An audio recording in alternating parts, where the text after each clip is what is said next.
السلام علیکم. کامران طارق حاضر خدمت. محترم سامعین، ادب زندگی کا آئینہ ہے، ادب رویہ ہے، ادب طرز رہن سہن ہے، اصلاح کی ایک کوشش ہے اور دلوں میں گدازیت کی وجہ بھی ہے.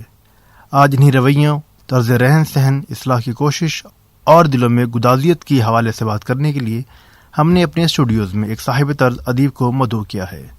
ہمہ جہت شخصیت ہیں، الفاظ کی دنیا سے وابستہ افراد کی ذہنی تعمیر میں ہمہ وقت مصروف ہیں. ہمارے ساتھ موجود ہیں جناب وفا چشتی صاحب. آئیے ان سے گفتگو کا آغاز کرتے ہیں. سر، سب سے پہلے تو پروگرام افکار میں آپ کی آمد پر میں تمام ٹیم کی جانب سے آپ کو خوش آمدید کہتا ہوں. شکریہ. السلام علیکم، اور اللہ آپ کو جزائے خیر دے، سلامتی دے، آمین ثم آمین. بہت شکریہ. سر، ایسا ہے کہ عموماً سب سے مشکل مرحلہ یہ ہوتا ہے کہ بات کا آغاز کہاں سے کیا جائے. تو یوں کرتے ہیں کہ شروع سے ہی بات کا آغاز کرتے ہیں، اور آپ ہمارے سننے والوں کو بتائیے کہ پہلی بار آپ کو کبھی احساس ہوا کہ آپ کا تعلق لفظ سے جڑ سکتا ہے یا آپ جذبات کا اظہار الفاظ کے ذریعے کر سکتے ہیں. ایسا ہے کہ میرے بڑے ابا 8 زبانوں کے شاعر تھے، جس میں سنسکرت بھی شامل ہے، ہندی، سندھی، عربی، فارسی، سرائکی، پنجابی، اردو. 8 زبانوں کے شاعر تھے جی. تو 2 چیزیں میرے لیے اپروچیبل تھیں، ادب اور موسیقی، سماع. کیونکہ میرا تعلق چشتیہ خانوادے سے ہے، تو سماع میرے لیے، کیونکہ بزرگ سنتے تھے، تو میرے لیے بہرحال وہ بھی ایک نعمت غیر مترقبہ تھی. ابھی تک ظاہر ہے وہ سلسلہ ہے، تو ظاہر ہے سنتے ہیں. تو شعر کہنے کی ابتدا تو وہ میرے بڑے ابا سے ہوئی. پھر میں جب 8ویں پڑھتا تھا تو میں نے شعر کہنا شروع کر دیا تھا اپنی سرائکی زبان میں. تو وہ پھر والد صاحب نے پسند نہیں کیا، تو ہی اسٹریسڈ می ناٹ ٹو ورسیفائی. ان کا خیال تھا کہ اگر یہ شاعری کی طرف پڑھ جائے گا تو پھر یہ شاید پڑھ نہ پائے. اگرچہ میں نہیں سمجھتا تھا کہ اگر میں شاعری کروں گا تو میں پڑھوں گا نہیں. اس کے باوجود بھی میں خاموشی سے چوری چوری شعر میں بھی کہتا رہا، بھائی بھی کہتا رہا. تو وہ بابا صحیح کو ہم نے اس کا ادراک نہیں ہونے دیا. پھر یہاں اسلام آباد آئے تو پھر وہ ٹیلی فون کر کے انہوں نے کہا now you are earning hands, now you can go with the poetry. تو پھر انہوں نے وجہ بتائی. انہوں نے کہا جی میں سمجھتا تھا کہ اگر آپ شاعری میں پڑھ گئے تو پھر آپ معاشرے کا نکما اور ایک نان ارننگ ہینڈ ہو جائیں گے آپ.